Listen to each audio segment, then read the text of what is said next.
Olá, meu nome é Beatriz e eu irei apresentar o trabalho que tem como título Aproveitamento de resíduos do açaí como substrato para emergência e desenvolvimento inicial de Esquizolóbio paraíba variedade amazônico.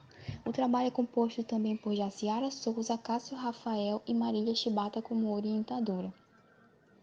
Bem, na fase de produção de mudas, existem vários fatores que interferem no seu desenvolvimento, como substrato, luminosidade, temperatura, irrigação e entre outros. O substrato torna-se um dos mais importantes fatores, pois é um dos principais responsáveis pela melhor produtividade. Contudo, com a crescente necessidade de diminuição dos impactos ambientais, recomenda-se a utilização de resíduos para a composição de insumos, o que minimiza danos ao ambiente e também reduz os custos de produção.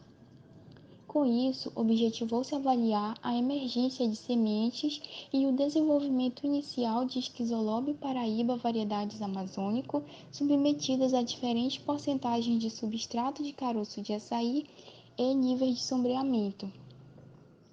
Material e métodos. Bem, os estudos eles foram realizados no Viveiro Florestal, na Universidade Federal Rural da Amazônia, campus Capitão Poço. Primeiramente, as sementes de paricá foram submetidas à quebra de dormência através da escarificação mecânica, sendo escarificadas na parte adjacente ao embrião, até o aparecimento dos cotilédones. O substrato foi composto por solo coletado na região e misturado com resíduo do caroço de açaí. O resíduo foi submetido à secagem natural na sombra por 30 dias e em seguida foi triturado e distribuído nas proporções 0, 15, 30 e 45%. Os resíduos de açaí foram peneirados e misturados com o solo até que fosse obtida uma mistura homogênea e semeou-se uma semente dentro de sacos de polietileno. As mudas foram alocadas em três ambientes diferentes, dois telados com sombrite, 30 e 70%, e um exposto a pleno sol. Ao final de 18 dias, avaliou-se a emergência das sementes, a altura e o diâmetro das mudas em cada tratamento. Resultados e discussão. A emergência, altura e diâmetro das mudas não apresentaram interação significativa na relação de sombreamento e substrato.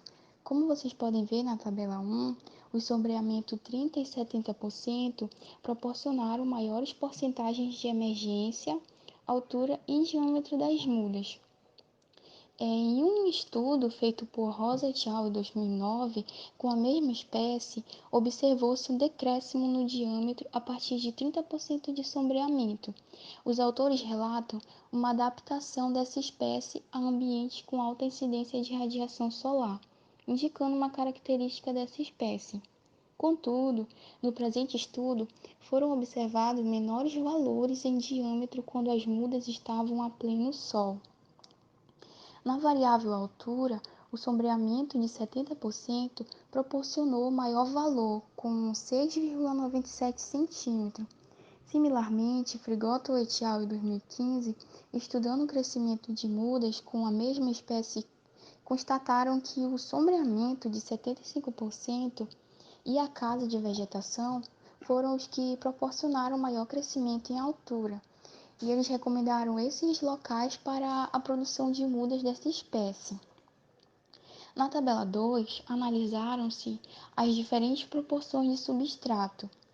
Resultados superiores foram observados nos tratamentos AT0 e AT15 em todas as variáveis analisadas.